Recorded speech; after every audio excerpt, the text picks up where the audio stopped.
पुराने समय की बात है। गांव में धनीराम नाम का एक किसान रहता था। उसके पास 4 लड़के थे। धनीराम अपना घर चलाने के लिए अपने खेत में कृषि कार्य करता था। लेकिन धनीराम के चारों लड़के बहुत ज्यादा आलसी थे। वह कभी भी खेतों में काम करने के लिए नहीं गए थे। वह सारा दिन अपना समय गांव में इधर उधर बैठकर बिताया करते थे। एक दिन धनीराम अपनी पत्नी से बोला कि आज तो मैं जिंदा हूं तो सब कुछ सही चल रहा है, मेरे बाद कौन खेती करेगा।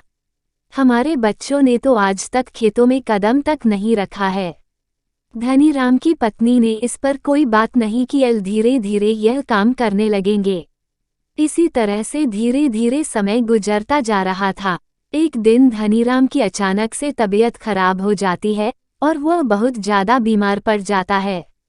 इस दौरान धनीराम अपनी पत्नी से कहता है कि चारों लड़कों को मेरे पास बुलाओ, मेरे पास समय बहुत कम है।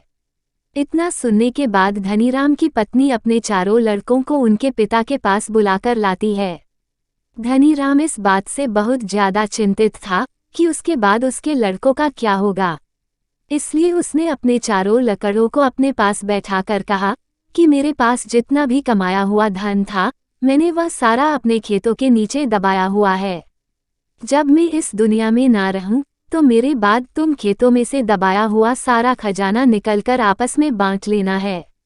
इतना सुनने के बाद धनीराम के चारों बेटे बहुत खुश हुए।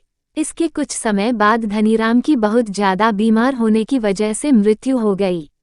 धनीराम की मृत्यु के कुछ दिन बाद उसके चारों बेटे खेत में दबे हुए खजाने को खोदने के लिए निकल गए।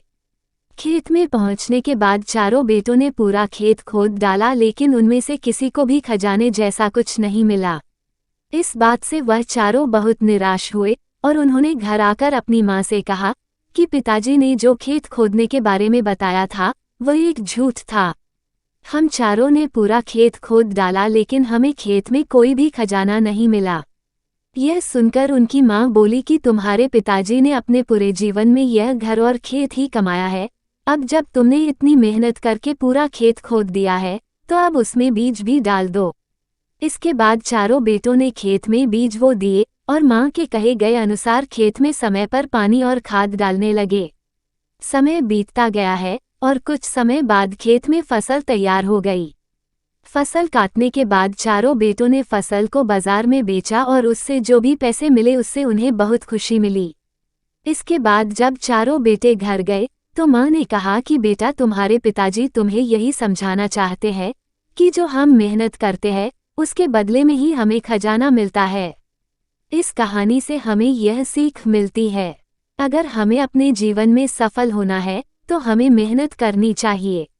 अगर कोई भी व्यक्ति ज्यादा आलस करता है तो वह अपने जीवन का कीमती समय बर्बाद कर रहा होता है।